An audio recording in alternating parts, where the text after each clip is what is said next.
Y ahora una breve historia de un gran escritor. Jules Gabriel Verne nació el 8 de febrero de 1828 en Nantes, Francia. Su padre era un importante abogado y siempre deseó que Julio siguiera sus pasos. Julio despertó su interés por escribir en la escuela, al escuchar las anécdotas que contaba su maestra sobre su esposo marinero. En 1849 obtuvo su título como abogado, pero abandonó su carrera para dedicarse a escribir. Su padre, enfadado, dejó de financiarle. A los 22 años de edad, comenzó a escribir obras teatrales que tuvieron un modesto éxito y se convirtió en secretario del Teatro Nacional de París. En 1863 publicó la primera de 60 novelas a las que llamaría Los viajes extraordinarios, entre ellas Vuelta al mundo en 80 días y 20.000 leguas de viaje submarino. Con su imaginación logró predecir grandes logros científicos posteriores a su época, como el submarino eléctrico, las videoconferencias y los viajes a la luna. Julio Verne siempre será reconocido por sus magníficas obras y su increíble visión del futuro.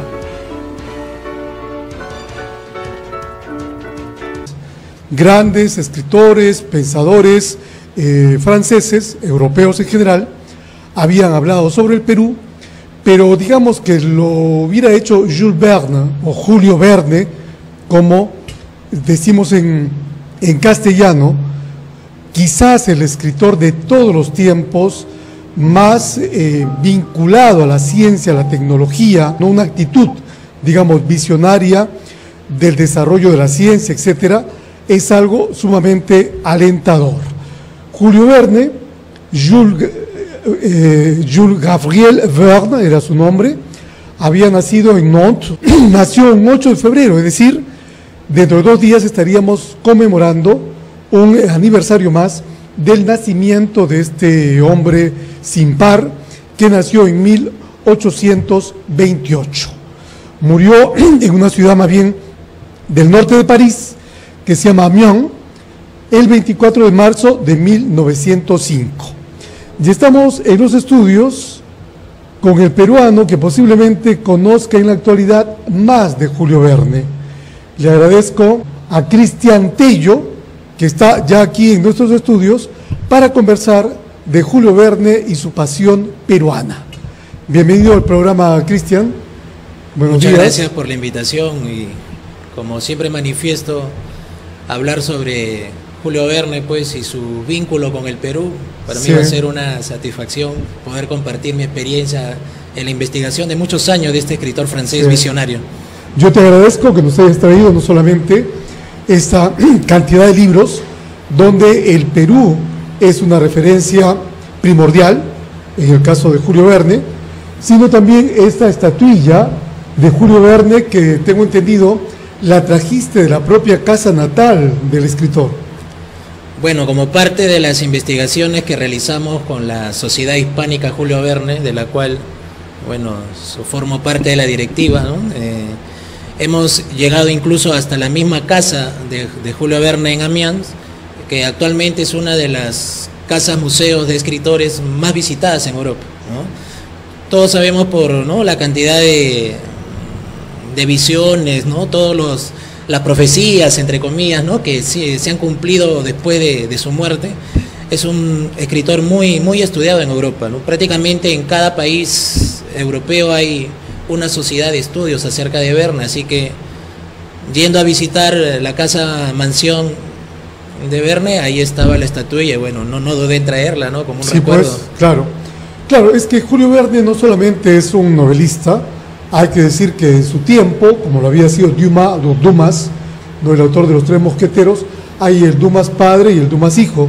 Ambos eran novelistas tan exitosos como quizás Televisa, ¿no? Es decir, en aquellos tiempos se vendía por entregas las novelas, había una especie de mensajeros que llevaban al usuario el último capítulo de la novela, ¿no?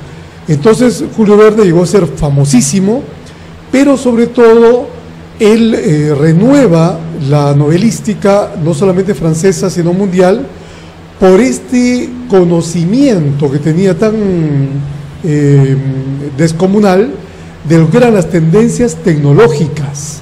¿Cómo definirías tú a Verne en ese contexto, Cristian? Bueno, para entender la obra de Verne hay que situarnos en la época, ¿no? Estamos hablando de mediados del siglo XIX. Sí. Era una época en que estaba en auge la revolución industrial.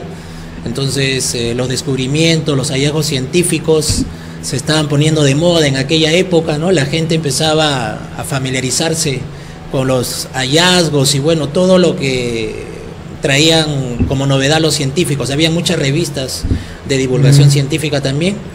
Es así que Verne, como provinciano, al llegar a París, originalmente a estudiar Derecho, ¿no? Como siguiendo la tradición familiar, pero ya en París la bohemia, ¿no? De la capital francesa hace que él realmente deje el Derecho, aunque terminó por respeto a su padre la carrera de Derecho, decidió al final confrontar con él y decirle de que no iba a ejercerla, ¿no? Porque lo suyo era la literatura y el teatro.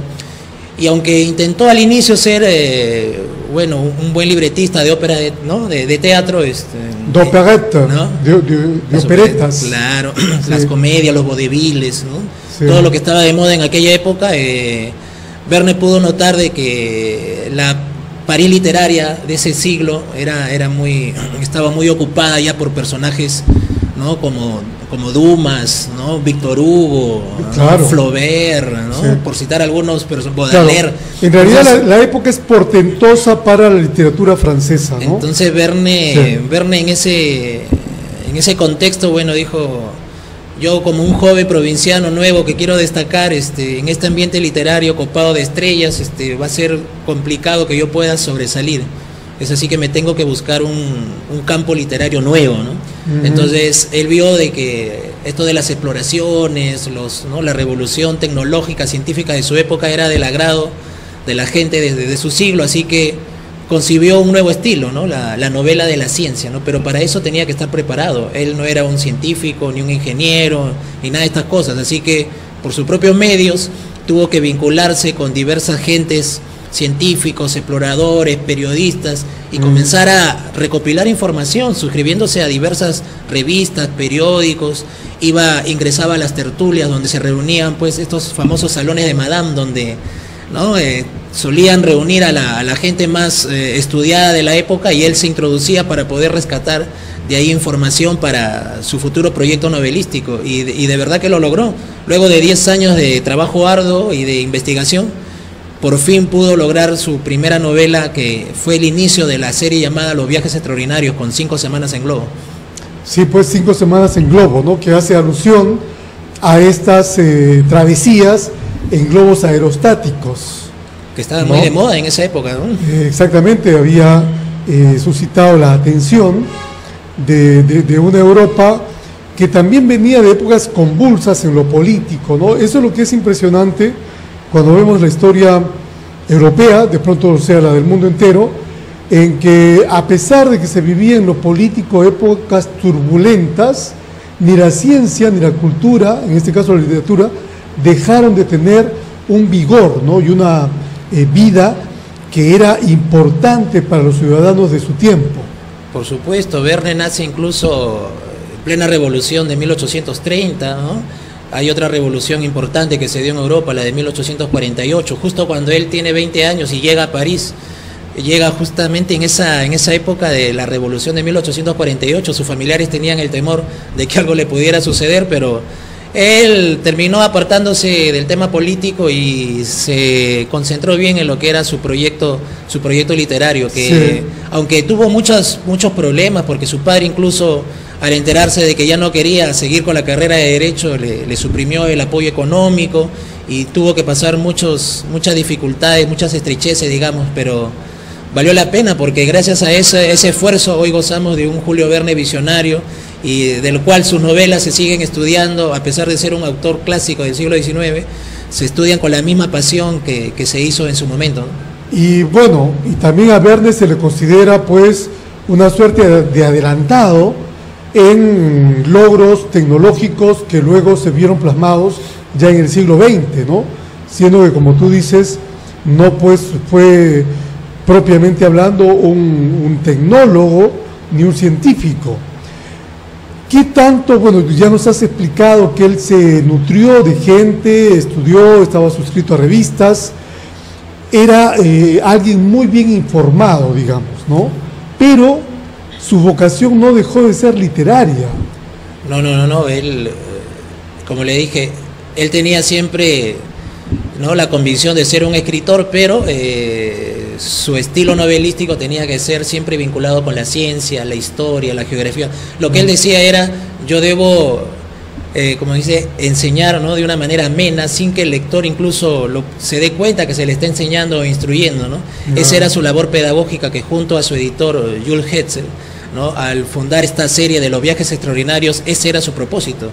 Era una época donde, como estaba comentando, se publicaba mucho los folletines, ¿no?, las entregas semanales o quincenales. Así es. Entonces, en esa época se impulsaba mucho la educación en la juventud de Francia o en general en Europa, y había pues una expectativa siempre que el siguiente capítulo, qué es lo que iba a continuar, ¿no? Y Verne tenía que, por contrato, hacer 2 o hasta 3 libros al año, entonces su imaginación tenía que irse pues a veces a extremos impensables, ¿no? Sí. Cosa que a fin de año, cuando se acababa la serie, salían los libros ya en formato, ¿no?, con estos formatos lujosos para regalos de Navidad o de fin de año. Esa era la expectativa que se hacía desde el punto de vista editorial, ¿no? ¿Llegó a hacer mucho dinero Verne con sus obras? Ese es un punto que muchos investigadores han tratado, ¿no? Verne, por contrato, digamos que no llevaba mucho las ganancias en porcentaje, ¿no? El que se llevaba gran parte, ¿no?, de las ganancias definitivamente era el editor, ¿no? Se dice incluso que hasta el editor lo explotaba, ¿no? Lo explotaba, pero Verne era consciente de eso, pero también sabía que el editor fue el único que le abrió las puertas en su momento y le tenía mucho agradecimiento, ¿no? Él lo consideraba no solo un amigo, hasta un padre espiritual, lo dice en alguna carta, ¿no? Entonces el vínculo Verne con Hetzel siempre fue muy estrecho, fue el único editor de sus viajes extraordinarios. Entonces, sin embargo, más adelante Verne sí hace dinero, y no por la ganancia de Hetzel, sino porque con el éxito de sus obras, estas vienen a representarse luego en el teatro. Cuando se llevan al teatro Miguel Strogoff, ¿no?, La Vuelta al Mundo en 80 días, y entre otras novelas exitosas, como Hetzel ya no puede intervenir en lo que es el teatro, entonces allí sí viene su bonanza económica. Con eso ya puede comprarse hasta barcos con los cuales navega, ¿no?, y se da sus travesías por el Mediterráneo, creando nuevas novelas. O sea, se hizo en realidad de mucho dinero, ¿no? Sí. Descríbenos un poco cómo es esa casa de Amiens que tú has visitado ahí en Francia. Esa región se llama la Picardie, ¿no? Claro. En Francia. No está lejos de París. Ahora es 1 hora o quizás un poquito más en un tren regular de París a Amiens. ¿Cómo recuerdas esta casa de Julio Verne ahora convertida en museo?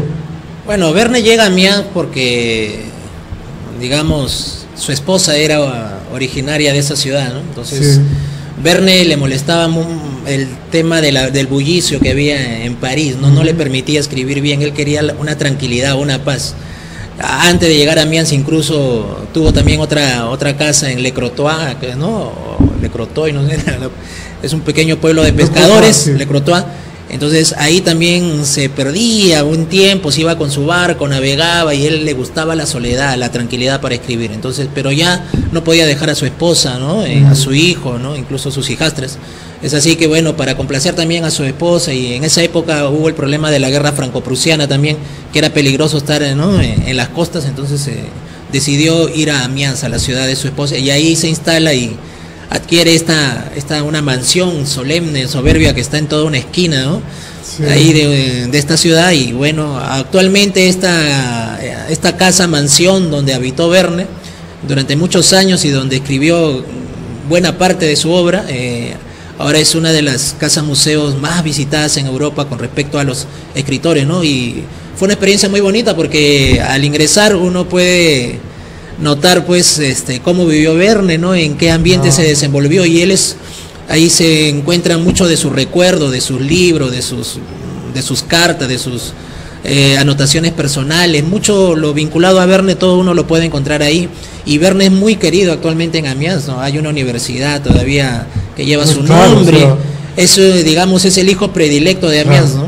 Así como el vino, Verne es una pasión francesa, ¿no? Aunque en realidad pues Francia ha sido bendecida, se puede decir, por tantos escritores, ¿no?, de tanta trascendencia, como Víctor Hugo, como Marcel Proust, ¿no?, como Flaubert, como Dumas, en fin, o sea, prácticamente hay una veintena de escritores del siglo XIX, o que están a caballo entre el XIX y el XX, que acá alcanzan relevancia mundial, ¿no?, en esa Francia post-revolución francesa. Bueno, ahora háblanos de Verne en relación al Perú, Cristian. ¿En qué momento aparece el Perú referido en las obras de Verne? ¿Cuál es la primera referencia? ¿Cómo se va, digamos, desarrollando este interés de Verne por el Perú, un país donde nunca estuvo? Así es, incluso a Verne se le conoce, o bueno, muchos lo han catalogado como el escritor que sin haber viajado todo lo escribía simplemente en una biblioteca o en su gabinete personal de trabajo. Sin embargo, Verne fue muy viajero, como le decía, él llegó a tener hasta 3 barcos con los cuales recorrió gran parte del Mediterráneo, incluso llegó hasta Estados Unidos, fue el viaje más largo que hizo, y de ahí también salió una novela, ¿no?, una ciudad flotante. Pero ya hasta Perú él no llegó, pues, ¿no? Llegó a Estados Unidos como máximo, el viaje más largo que hizo junto con su hermano. Sí. Pero de hecho él era un gran investigador, ¿no? Entonces él paraba su tiempo en las bibliotecas, él estaba suscrito, como le decía, a diversas revistas de información, de viajes y de exploraciones. Entonces, con respecto a Perú, la referencia más antigua es acerca de un viaje personal que él hace muy joven, en el cual es invitado a recorrer, pues, el Mar del Norte, la región de Escandinavia.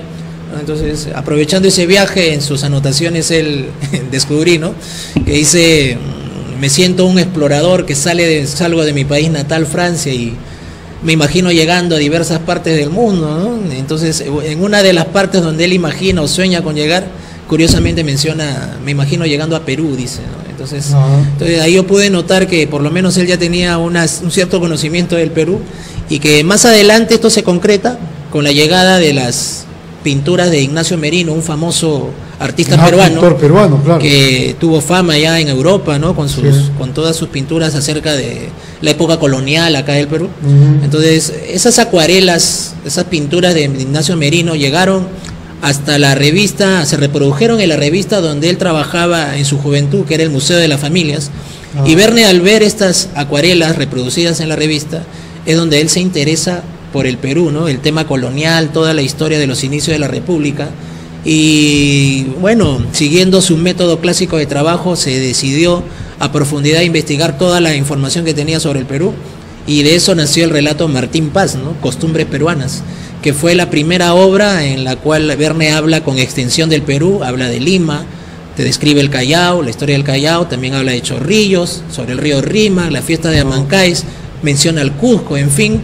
El libro es muy rico para poderlo explorar, e incluso nosotros como Sociedad Hispánica Julio Verne nos volcamos justamente a este proyecto de traducir este cuento tan importante de Verne sobre el Perú, traducirlo al idioma quechua, que estamos buscando ese apoyo de alguna institución, de alguna persona, ¿no?, de buena fe, que nos pueda ayudar en este proyecto y hacerlo conocer no solamente, pues, a los de habla castellana, sino a toda la gente de bueno, quechua, quizás, ¿no?, ahí hay un llamado que hacerle a Luis Nieto de Gregori, creo que es el actual director de la Dirección Desconcentrada de Cultura del Cusco, hijo del gran poeta que le decían el Cholo Nieto, ¿no?, Luis Nieto, ya muerto por supuesto. Y si no habla quechua él mismo, yo creo que Luis Nieto de Gregori sería alguien clave para elegir un quechuista que además redacte, porque mucha gente habla quechua, pero se trata de escribirlo con propiedad, y sería sumamente interesante traducirlo correctamente, para que pueda traducir quizá directamente del francés, no tanto del castellano, y ¿no? Bueno, y sería la primera obra de Verne traducida al quechua, sería muy importante, ¿no? Sí. Y bueno, se busca, pues, divulgar esta obra, y no solamente Martín Paz, ¿no?, que es la primera obra que nosotros buscamos con afán poderlo traducir al quechua. Martín Paz, ¿cómo es? ¿Estampas peruanas? Costumbres peruanas. Costumbres peruanas. Y es ¿hay ediciones de este relato? ¿Se puede conseguir fácilmente en el Perú? Sí, yo incluso lo tengo en una versión digital que se puede descargar en mi página web. Ya. Julio Verne, el más desconocido de los hombres, es mi página web, Sí. por la cual me he hecho conocido y bueno, he podido tener contacto con gente de tantos países Sí.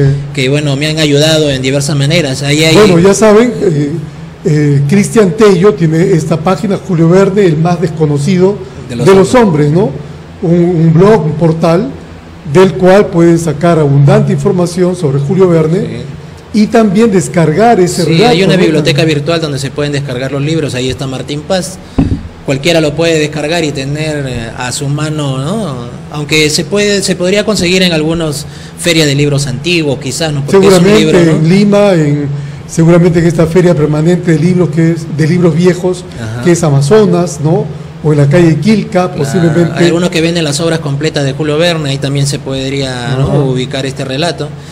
Pero Verne no solamente escribió Martín Paz, ¿no? Sí, quiero, Cristian, que hagamos una pausa, son las 9:00 de la mañana, y vamos a robar unos minutitos a nuestros colegas Marco Antonio Reyes y Marcela Inostroza para seguir conversando sobre Julio Verne, esta pasión francesa del peruano Cristian Tello. Estamos ya en la última parte del programa, nos hemos pasado un poquito hoy día porque la pasión por Julio Verne nos ha hecho quedar un poco en compañía de nuestro invitado, Cristian Tello. Él es de la asociación, ¿se llama? Sociedad Hispánica Julio Verne. Sociedad Hispánica Julio Verne, que bueno, como su nombre lo indica, tienen una vida institucional dedicada a investigar y difundir la obra de este gran escritor francés del siglo XIX. Estábamos un poco revisando, Cristian, las referencias peruanas que tiene Verne. Ya hemos hablado, ¿no?, de Martín Paz, Costumbres Peruanas. ¿Qué otras hay? Bueno, otra novela importante ya en su época, ¿no?, de fama, digamos, es La Jangada, o traducido como 800 leguas por el Amazonas. Se trata de una novela que la aventura parte en Iquitos, atraviesan el Amazonas y llegan hasta Brasil. Entonces ahí también habla, ¿no?, de la selva peruana, de Iquitos, habla de la historia, y en fin, ese es otro de los libros. Y bueno, y hay un libro, no solamente Verne escribía novelas, sino a veces su editor le encargaba algunos proyectos enciclopédicos, dada el bagaje cultural que él tenía, ¿no? El único que podía recurrir de su gama de escritores, el editor Hetzel, que podía pues tomar la pauta de un libro enciclopédico, siempre le ponía el ojo a Verne, ¿no? Porque claro, él tenía la capacidad para poder hacer la investigación.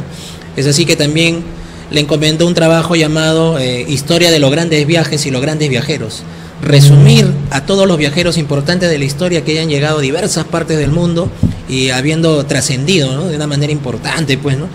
De esa forma, Verne hace un libro en el cual menciona la llegada de los españoles al Tahuantinsuyo, ¿no?, como parte de los exploradores, sí, Pizarro y lo demás, ¿no?, socio de la conquista, que se le llama.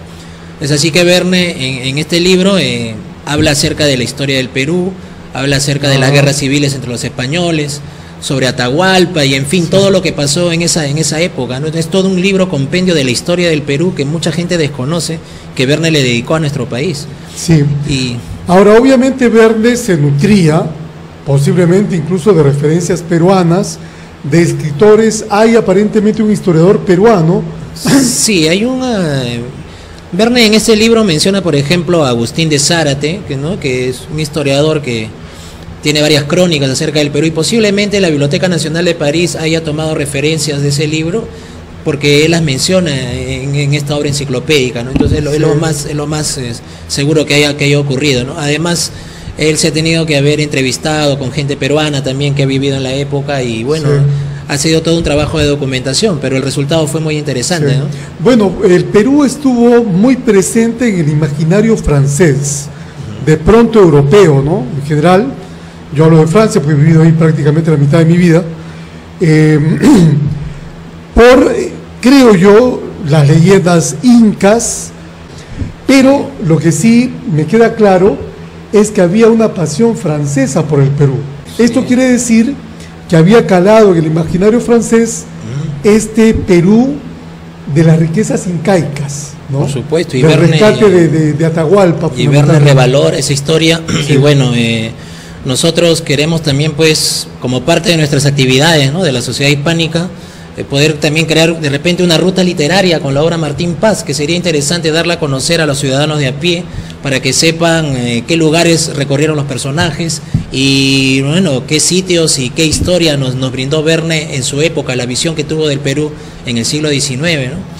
Tener en cuenta también que ya el 8 de febrero, por ser el aniversario de su nacimiento, sí, se conmemora, ¿no? Mañana. Claro, entonces nosotros también estamos buscando que ese día sea el día de leer a Verne, por ejemplo, ¿no? Buscamos que en todos los países de habla hispana, ¿no?, y en general del mundo, ¿no?, que se celebre el día de leer a Verne y rescatar, pues, ¿no?, de repente del olvido literario, sobre todo a las nuevas generaciones de jóvenes, de niños, ¿no?, que de repente no conocen a los autores clásicos, revalorar su literatura, sí, teniendo en cuenta que Verne, pues, amó y quiso mucho al Perú y le dedicó mucho de su trabajo en los viajes extraordinarios e incluso desde su juventud, ¿no?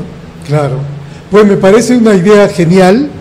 En otras partes del mundo, particularmente Europa, y creo que es el 23 de julio, el día en que se lee el Quijote, ¿no? En España, en el Perú se ha celebrado en algunas épocas, pero tienes razón, creo que sería importantísimo en esta época de celulares y de redes sociales, en que los niños prácticamente y adolescentes viven pegados a lo fútil, a lo intrascendente de las redes sociales, de pronto estimular el imaginario y hacer conocer a Julio Verne. Claro, yo les aseguro a los jóvenes, ¿no?, a las nuevas generaciones, que en Julio Verne pueden encontrar un autor excepcional. Van a aprender de ciencia, ¿no?, de matemática, física, química, habla de historia, en fin, pueden encontrar un autor que lo va a llevar con la imaginación a los lugares más inexplorados e inhóspitos que uno pueda pensar. Ese es Julio Verne, rescatemos su obra literaria. Perfecto, y leyendo, así la lectura no sea tan fácil, uno desarrolla facultades intelectuales, indudablemente. Una costumbre que en el Perú es exigua y en algunos lugares casi inexistente, es decir, la buena costumbre de la lectura. Muchas gracias, Cristian Tello, por haber venido al programa hoy, en vísperas prácticamente del aniversario de Julio Verne, y quizás que nos recuerdes tu página, el lugar donde por internet se te puede encontrar. Sí, la página se llama Julio Verne, el más desconocido de los hombres.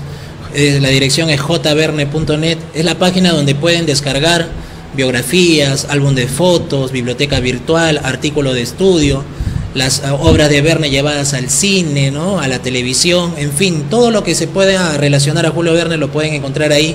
Es parte de mi trabajo y también, pues, del de la Sociedad Hispánica Julio Verne, de la cual soy directivo, vicepresidente, y que estamos abocados en rescatar y divulgar la obra de este genial escritor visionario francés que, como decíamos, amó mucho al Perú, ¿no? Perfecto, entonces ahí tienen para descubrir a este escritor que imaginó el submarino antes que existiera, que el viaje a la luna se proyectó imaginariamente, proyectó al hombre en la luna, cosa que se dio después, ya en la segunda mitad del siglo XX, el año 69. Este año se cumplen 50 años. Hoy, este año, 2019, exactamente, se cumplen 50 años del alunizaje, ¿no?, del Apolo 11 en la luna. Bien, hemos llegado al final del programa. Quédense en la sintonía del canal 10 de Telecable y de Onda Digital Televisión.